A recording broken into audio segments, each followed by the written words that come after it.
Yes, buti pa.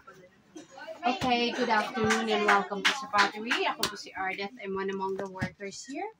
Ang workshop na ito ay nag-start. Medyo wala na yung ingay, ang sarap. Ang workshop na ito ay nag-start noong year 2000 by Archie Stapleton. Anak po siya ng American missionary na dumating dito noong 1960s. Nakita po niya ang potential ng ating local clay at local soil for pottery production. That's why when he went back to the States, he studied pottery, mastered it, and then bumalik siya dito noong year 2000 to teach the Sagada people as an alternative livelihood. Kung sinasabi natin may potential ang ating local materials, hindi po ibig sabihin yan na pwede kang kumuha kahit saan mo gusto and then dalhin mo dito, pwede na siyang maging pot. Around Sagada, we have to scout for good place to get the clay na hindi kami makakasira sa environment at walang magagalit sa amin. Whenever we see one that is good, we haul the clay, bring them here, soak them in water for a few weeks. Sasalayin namin ng 2 beses hanggang makuha namin ang consistency of fineness na katulad nito. Pagkatapos po ng pagsala, very watery siya. Kailangan pa po namin siyang i-drip dry for 3 to 4 months. We age it for at least 3 weeks before na pwede namin siyang gamitin. May 3 klase po ang pottery. May earthenware, stoneware, at saka porcelain. Earthenware are low-fired. That's what they do in vegan. Yung mga paso, yung mga lutuan po. Ang ginagawa naman namin dito is stoneware. Ang stoneware at saka porcelain, mataas ang luto nilang dalawa. May-reach namin ang temperature na 2,350 degrees Fahrenheit. Now, I'm going to show you the making of the pot with a demo fee of 400 na nabayaran na pala, no?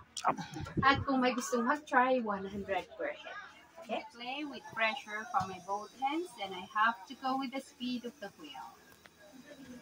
Bago tayo makagawa ng any kind of shape na gusto natin, may it be a vase, a bowl, or a mug, we have to do the cylinder first, for that's the basic shape.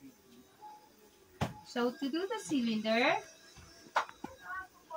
bubutasan natin dito sa gitna. Palalawakin natin yan by pulling the clay towards the side. Dito naman po, with controlled pressure from my both hands, I'm going to compress the clay together and then slowly pull it up to the top. One more time. So, ang kamay ko po ang magko-control sa clay, hindi ang clay ang nagko-control sa kamay. At kung tinataas natin to, tinadahan-dahan natin, hindi natin siya binibigla para hindi siya ma-off-center at hindi mag-collapse. So, ito na po ang cylinder natin. Ito pwede na itong maging pot.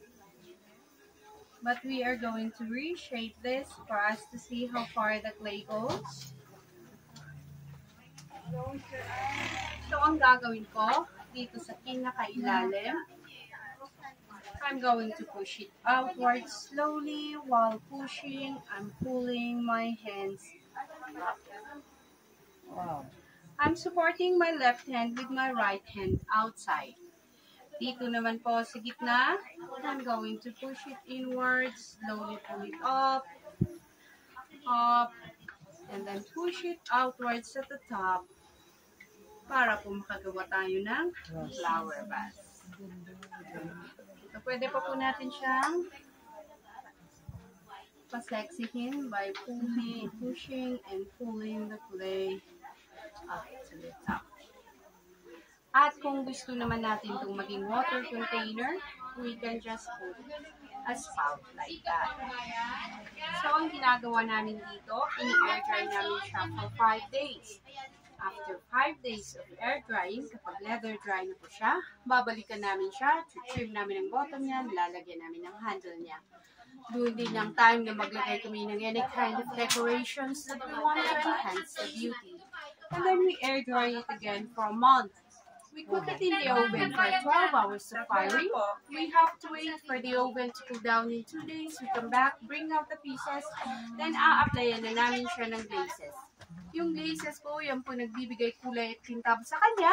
Pero hindi po siya kagaya ng pintura na pinahid mo lang, makikita na agad ang result.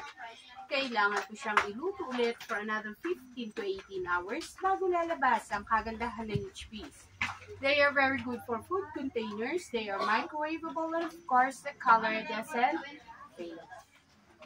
Sino po ngayon ang gustong mag-try? Hoy. Wala? Try na nila.